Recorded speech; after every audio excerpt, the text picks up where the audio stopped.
Professor doctor शरद नारायण खरे जी मंडला मध्य प्रदेश से हम लोगों के बीच उपस्थित हुए। पटल को मैं नमन करता हूँ। सभी बुद्धिजीवियों को भी मेरा अभिवादन है। ये एक बहुत अच्छी पहल शुरू हुई है कि जो हमारा वास्तविक नववर्ष है, सनातन मूल्यों से भरा हुआ नववर्ष है, उसको मान्यता दिलाने के लिए, व्यवहारिक मान्यता दिलाने के लिए अब प्रयत्न किए जा रहे हैं।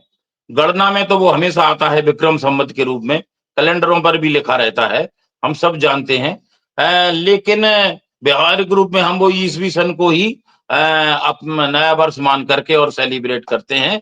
ये अब अच्छी एक पहल हो रही है कि वास्तविक रूप से जो हमारा हिंदुओं का, सनातनियों का नव वर्ष है, वो उसे ही नव वर्ष के रूप में मान्यता मिले और हम सब वैसा ही उस नव वर्ष के प्रति अभिनंदन का, सम्मान का, भावनात्मक आवेग रखें, जैसा कि हम ईसवी सन के प्रति रखते हैं। यदि आप देखें तो जो फाइनेंशियल ईयर चलता है 1 अप्रैल से लेके 31 मार्च तक, वो इसी सनातनी नववर्ष के आधार पर ही चलता है। आप देख लीजिए 1 अप्रैल से उसको इसी आधार पर ही शुरू किया गया। लेकिन अब ये है कि उसकी गणना जो है वो ईसवी सन के हिसाब से होती है 1 अप्रैल से 31 मार्च, तो वो व्यवहार में उधर को चला जाता है, अन्यथा उसका आधार यही है। और यदि हम अपने वैदिक ग्रंथों को देखें, मैं चूंकि इतिहास का प्रोफेसर हूँ, तो हमें बहुत सारे संदर्भ इस नव संवत्सर, इस गुड़ी पड़वा या चैत्र शुक्ल पक्ष की प्रतिपदा से हमें आदर्श जुड़े हुए और श्रेष्ठताएं जुड़ी हुई दिखाई देती है। कहते हैं कि ब्रह्मा जी ने सृष्टि का निर्माण चैत्र शुक्ल पक्ष की प्रतिपदा से ही प्रारंभ किया था, सृष्टि का आरंभ। इसलिए इस दिन का बहुत महत्व हो जाता है। जब सृष्टि का निर्माण जिस दिन से शुरू हुआ हो, वो दिन अपने आप में बहुत महत्वपूर्ण हो जाएगा।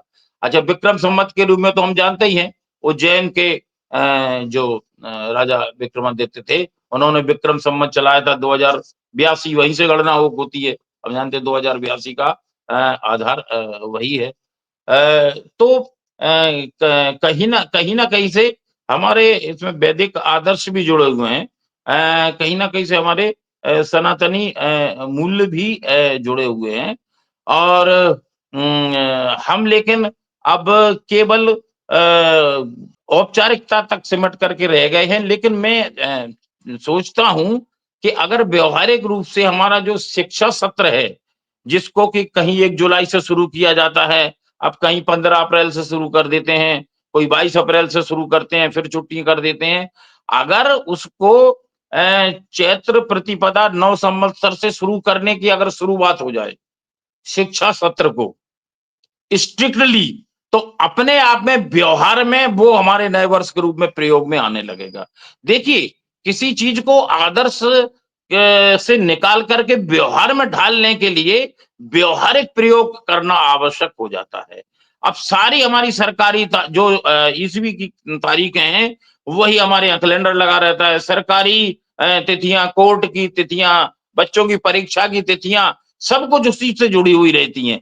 तो इसीलिए वो हमें याद रहती है और उनका हम महत्व जानते हैं। लेकिन ये याद नहीं रहता अगर किसी से 2 दिन बाद, हम 4 दिन बाद पूछ लें कि बताओ कौन सा हिंदू मास चल रहा है, शुक्ल पक्ष है या कृष्ण पक्ष है, और उसकी कौन सी तिथि चल रही है, तो कोई नहीं बता पाएगा। शायद मैं भी नहीं बता पाऊं, क्योंकि वो प्रयोग में नहीं आ रहा है।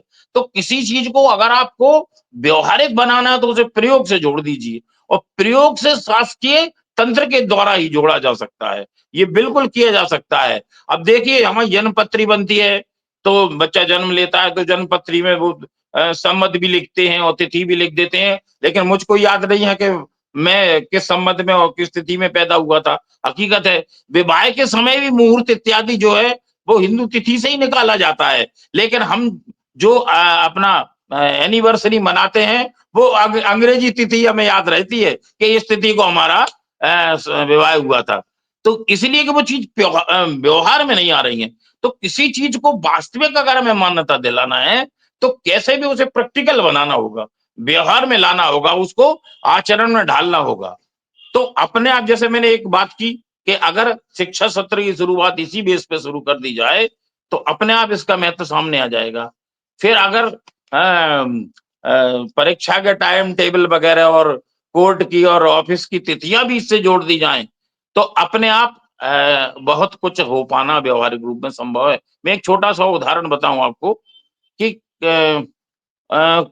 उधर 1906 में तुर्की में युवा तुर्की क्रांति हुई थी और युवाओं ने क्रांति करके सत्ता अपने हाथ में ली थी और उन्होंने कहा अब हम श्रेष्ठता को आगे बढ़ाएंगे और तुर्की देशियत को जो आप कहते हैं ना देशी उस देश की उस समाज की जो मान्यताएं भाषा और अन्य मान्यताएं उनको उनको सामने लाएंगे। तो कमाल पाशा ने कहा अपने अधिकारियों को बुला के कि ये बताओ मैं तुर्की को अब जो अपनी भाषा है उसको मैं राजभाषा बनाना चाहता हूं, इसको राजभाषा बनने में कितना समय लगेगा?